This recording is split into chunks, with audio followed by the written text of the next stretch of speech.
So we should not look at the camera or No, the I know. screen. We need to. Yeah, we need We to have look at keep each other. keep a look at each other. Yeah. Yeah.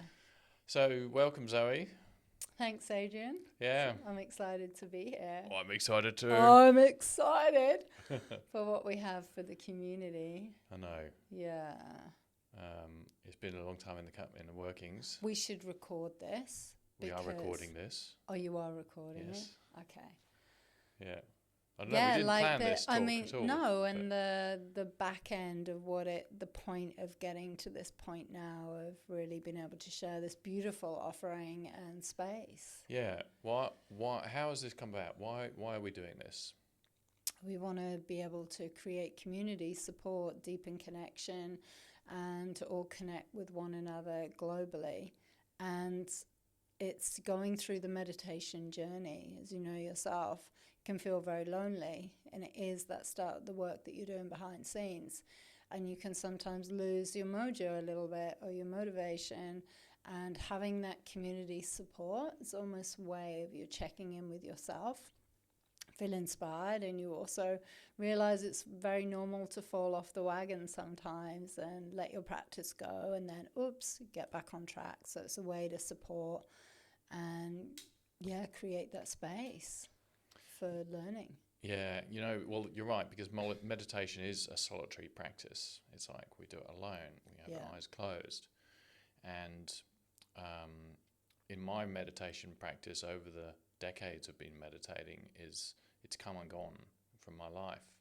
Just like many other things that we do, going to the gym, doing yoga, doing all of the good things or, bad things that we do, they come and go. And meditation has come and gone. And in the times of my life where I've let it slip away, I've really noticed it. And there's never been a community that I've had access to help me stay connected with my practice, to keep improving my practice. It's always been something I have to do myself. Yeah. Or I go away to a retreat for a week or a weekend or something like that to boost my practice up and boost my enthusiasm and my focus and dedication to my own personal practice. So I think that's having a community is a really good idea to keep us on track. 100%. I often hear that, the consistency, and I know I'd say 90% of people will then get to, okay, I'm going to do once a day because once a day fits into my life easily. And it's my intention to really people have that shift and remember to do it twice a day. That's where the benefits come in. And that's where people will really, and I think it's really good, have that. What I love about everyone that I've worked with, they have this openness and this honesty of, oh shit, I fucked up. I'm only doing once a day. And they have that clarity and to keep you on track rather than going, oh, I'm just going to put something else with it. I'm going to add in some music. I'm going to add something else. Right, hang on a minute. What's the recipe? What did I stick to? So people remember the actual big shift that they had at the beginning of their practice and this big eureka moment, because life, gets in the way, and that's life happens, and that's when you most need it. So, that's my, and making it fun and playful and opening up these conversations, of being human and what can happen. Absolutely. The discussion and the communication is really gold, because if we're just having that discussion by ourselves about our own practice, we can get into little loops and, kind of like self-talk about it, and then we don't want to hear the self-talk, so we don't kind of continue, or we stop, or we create our own little stories about why we shouldn't bother, or distractions come up and take precedence, right? So, I like that we have these conversations. You and I have a lot of conversations about meditation and other practices. And I get to learn a lot. And I get to learn by listening to you. And I get to learn by sharing some of the things that are going on for me and my insights. Because rather than just sitting around in my head, I get to share them with you. And that kind of somehow, I get the feedback from being heard as well, which makes a big difference. Yeah.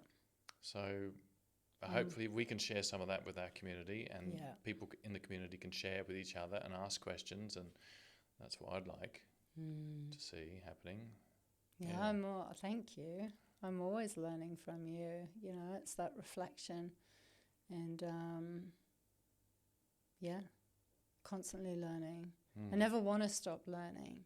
You know, that curiosity, and being able to share that with the community and have that openness and that transparency, that to me, and that curiosity, to really let go of the patterns of shame, the patterns of blame, the patterns of guilt, of self-sabotage. And I think that's one of the biggest things that people struggle with, is the self-sabotage. And then I always have this thing about, having the opportunity to fail, falling forwards, and to never be afraid to keep failing, because you're not really failing, you're just self-mastering in your own humanness of finding who we are. And it's about remembering that we're all kids.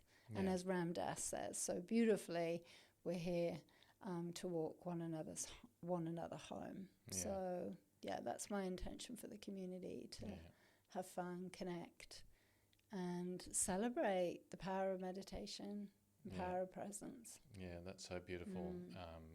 And it reminds me of how I treat the meditation practice, is to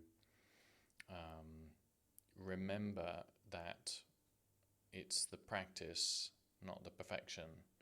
It's a practice. It's not that I have to have it right every single time. In fact, the meditation is never done. It's never perfect. It's never achieved. We don't get to the thing. We're always on that journey, and sometimes it feels harder, and sometimes it feels easier, and sometimes we go deeper, and sometimes we don't. And it's the practice over the long term that makes the difference in our lives. Yeah, 100%. Not the comparison. Like, even the most distracted meditation can be the most perfect meditation, as it will deliver what is there. It will serve. It's almost like this serving.